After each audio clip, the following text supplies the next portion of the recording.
So basically ये Wolverine की origin story होने वाली है। अगर टाइमलाइन के अकॉर्डिंग देखें, जो पहले मैंने 3 पार्ट एक्सप्लेन किए हैं, ये स्टोरी उनसे पहले की है। कहानी की शुरुआत होती है ईयर 1845 में नॉर्थ वेस्ट टेरिटोरीज कनाडा से। एक बीमार बच्चा जेम्स हॉलेट, जो आगे चलकर लोगन यानी वुल्वरीन बनने वाला है, अपने बिस्तर पर लेटा होता है। तभी घर के केयरटेकर थॉमस लोगन शराब के नशे में घर में घुसकर जेम्स के लीगल फादर जॉन हॉलेट को गोली मार देता है। ये भयानक ड्रामा देखकर 10 साल के जेम्स को म्यूटेंट एक्स जीन का पहली बार ट्रिगर हो जाता है। उसके हाथों से नकल से पहली बार बोन क्लोज बाहर निकलते हैं। गुस्से में अंधा होकर जेम्स थॉमस पर अटैक कर देता है और अपने क्लोज उसकी चेस्ट में उतार देता है। मरते मरते थॉमस एक शॉकिंग सीक्रेट रिवील करता है कि वही जेम्स का असली बायोलॉजिकल फादर है। अपनी माँ के उदास चेहरे को देखकर जेम्स घर से भाग जाता है। उसका हाफ ब्रदर विक्टर किड उसके पीछे भागता है। विक्टर के पास भी रिजेनरेटिव हीलिंग फैक्टर और खुकार पंजे हैं। विक्टर जेम्स से वादा करता है कि वो हमेशा एक दूसरे का ख्याल रखेंगे। इसके बाद शुरू होता है सिनेमा का one of the best opening credit montage. 100 साल से भी ज्यादा समय तक का दोनों भाई अमेरिका के हर बड़े युद्ध में एक साथ कंधे से कंधा मिलाकर लड़ते हैं। American civil war 1861, world war 1 1917, world war 2 1944 और वियतनाम वॉर 1973। सदी बीतने के साथ साथ जेम्स के अंदर की इंसानियत बची रहती है, लेकिन विक्टर का ब्लड लॉस्ट और सैडिस्टिक नेचर बढ़ता जाता है। वियतनाम वॉर के दौरान विक्टर एक सीनियर ऑफिसर को मारने की कोशिश करता है। जब लोगन उसे बचाने की कोशिश करता है तो दोनों भाइयों को मिलिट्री फायरिंग स्क्वाड के सामने खड़ा करके गोली मारने की सजा दी जाती है, लेकिन उनके हीलिंग फैक्टर की वजह से गोलियां उनकी बॉडी को छूकर निकल जाती हैं और वो जिंदा बच जाते हैं। दोनों भाइयों को जेल में बंद देखकर मेजर विलियम स्ट्राइकर वहां विजिट करता है। वो उन्हें एक secret special ops military unit का हिस्सा बनने का ऑफर देता है, जिसका नाम टीम एक्स है। टीम एक्स का मिशन होता है अफ्रीका के एक रेयर उल्का पिंड की माइनिंग करके जिससे एक अनब्रेकेबल मेटल अडमेंटियम निकाला जा सके। अफ्रीकी विलेज में जब स्ट्राइकर मासूम नागरिकों को मारने का ऑर्डर देता है तो लोगन की अंतरात्मा जाग जाती है। वो अपनी टीम से रिजाइन करके हमेशा के लिए वहाँ से वॉकआउट कर जाता है। अब कहानी में 6 साल बाद दिखाई जाती है, जहाँ लोगन अब कैनेडियन रॉकीज के जंगलों में एक लंबरजैक की तरह शांत लाइफ जी रहा है। उसकी एक गर्लफ्रेंड है कायला सिल्वर फॉक्स, जो एक लोकल स्कूल टीचर है। लोगन अपनी पुरानी खूनी जिंदगी भूलकर एक नॉर्मल इंसान बनने की कोशिश कर रहा है, लेकिन लोगन का पास्ट उसका पीछा नहीं छोड़ता। स्ट्राइकर लोगन को ढूंढ लेता है और वॉर्न करता है कि टीम एक्स के पुराने मेंबर्स को कोई एक एक करके मर्डर कर रहा है। कुछ ही दिनों बाद विक्टर किट जंगल में आता है और कायला पर अटैक कर देता है। लोगन दौड़ता हुआ पहुंचता है, लेकिन उसे कायला की बॉडी मरी हुई हालत में मिलती है। गुस्से में अंधा होकर लोगन बार में विक्टर से फाइट करता है, लेकिन विक्टर उसकी हड्डियों वाले पंजों को तोड़कर उसे बुरी तरह हरा देता है। अपनी हार और कायला का बदला लेने के लिए लोगन स्ट्राइकर के सीक्रेट मिलिट्री बेस में पहुंचता है। स्ट्राइकर उसे बताता है कि विक्टर को हराने के लिए उसे अपने शरीर को एक वेपन में बदलना होगा, वेपन एक्स प्रोजेक्ट। लोगन को यहाँ पर एक हाई टेक वाटर टैंक के अंदर रखा जाता है। एडमेंटियम मेटल उसके पूरे बोन्स, स्केलेटन और क्लाउस के साथ मॉलिक्यूलर लेवल पर बॉन्ड हो जाता है। इस दर्दनाक प्रोसीजर के दौरान लोगन की हार्ट बीट रुक जाती है, लेकिन उसका सुपर हीलिंग फैक्टर उसे जिंदा रखता है। जैसे ही एक्सपेरिमेंट सक्सेसफुल होता है, लोगन सुन लेता है कि स्ट्राइकर उसकी मेमोरीज को वाइप करके उसे एक माइंडलेस वेपन बनाना चाहता है। लोगन टैंक को फाड़कर बाहर निकलता है, पूरे मिलिट्री बेस को तबाह करता है और अपने न्यू मेटल क्लोथ के साथ वुल्वरीन बनकर वहां से एस्केप कर जाता है। लोगन भागकर एक बुजुर्ग कपिल के फार्म हाउस में छिपता है, जो उसे एक जैकेट और अपनी बाइक देते हैं, लेकिन स्ट्राइकर का राइट हैंड एजेंट जीरो वहां पहुंचकर उस कपिल को मार देता है। इसके बाद होता है एक हाई ऑक्टेन चेस सीन। लोगन मोटरसाइकिल पर स्टंट करते हुए एजेंट जीरो के हेलीकॉप्टर को अपने एडमेंटियम क्लोथ से हवा में क्रैश कर देता है और एजेंट जीरो को खत्म कर देता है। लोगन अपने पुराने team x members John red और फ्रेड ड्यूक से मिलने जाता है। वहाँ उसे पता चलता है कि स्ट्राइकर म्यूटेंट्स को किडनैप करके एक सीक्रेट आइलैंड पर ले जा रहा है, जहाँ वो उनके एक्स जीन को निकालकर एक अल्टीमेट म्यूटेंट बना रहा है। उस सीक्रेट आइलैंड का रास्ता सिर्फ एक ही म्यूटेंट जानता है, जो वहाँ की जेल से भाग निकला था, यानी गैम्बिट। लोगन न्यू ऑर्लियंस के कैसीनो में गैम्बिट से मिलता है। गैम्बिट के पास किसी भी चीज में काइनेटिक एनर्जी चार्ज करने की पावर है, जिससे वो ताश के पत्तों को बम की तरह फेंकता है। पर यहाँ पर गैम्बिट को लगता है कि लोगन स्ट्राइकर का आदमी है। दोनों के बीच कैसीनो की छत पर एक जबरदस्त फाइट होती है। फाइट के बीच में विक्टर ओकर जॉन रेड को मार देता है और उसका हीलिंग फैक्टर डीएनए सोख लेता है। लोगन विक्टर को हरा ही रहा होता है कि गैम्बिट बीच में आ जाता है और विक्टर भाग जाता है। आखिरकार गैम्बिट को समझ आ जाता है कि लोगन स्ट्राइकर का दुश्मन है और वो उसे अपने हवाई जहाज से उस सीक्रेट आइलैंड 3 माइल आइलैंड ले जाने के लिए रेडी हो जाता है। लोगन 3 माइल आइलैंड के न्यूक्लियर पावर प्लांट में पहुंचता है। वहां पहुंचकर उसे एक झटका लगता है जो उसका दिल तोड़ देता है।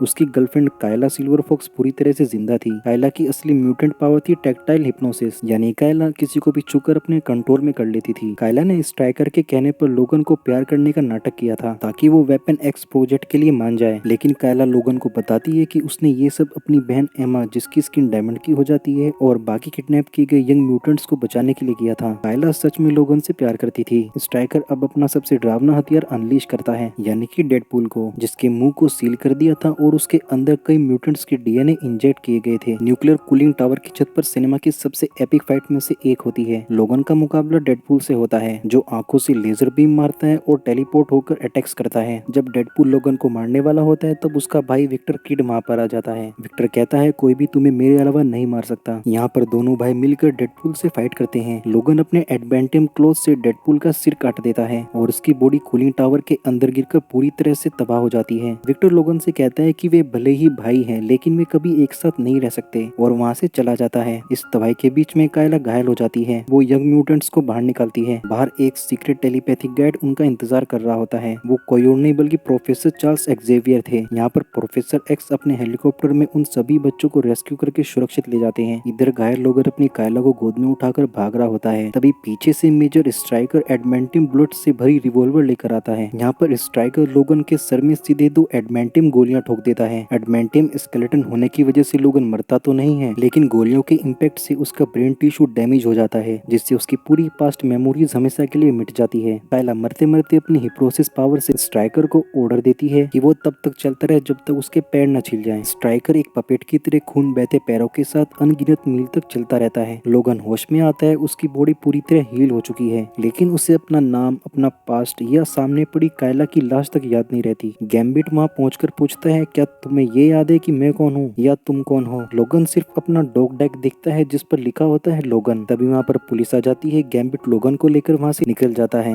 और इसी के साथ ये मूवी यहीं पर एंड हो जाती है। तो दोस्तों ये थी एक्समैन ओरिजिन वुल्वरीन की पूरी स्टोरी। भले ही इस मूवी में डेडपूल के लुक को लेकर काफी विवाद हुआ था, लेकिन ह्यू जैकमैन की एक्टिंग, वुल्वरीन की डार्क ओरिजिन स्टोरी और भाईचारे के इमोशंस ने इसे एक एक्ट एक्शन फिल्म बना दिया। आपको क्या लगता है कि इस मूवी का डेडपूल आज की असली डेडपूल से बेहतर था या बेकार? कमेंट्स में अपनी राय जरूर बताएं। वीडियो पसंद आए तो लाइक करें, दोस्तों के साथ शेयर करें और चैनल को सब्सक्राइब करना न भूलें। मिलते हैं आपसे इस सीरीज के नेक्स्ट वीडियो में।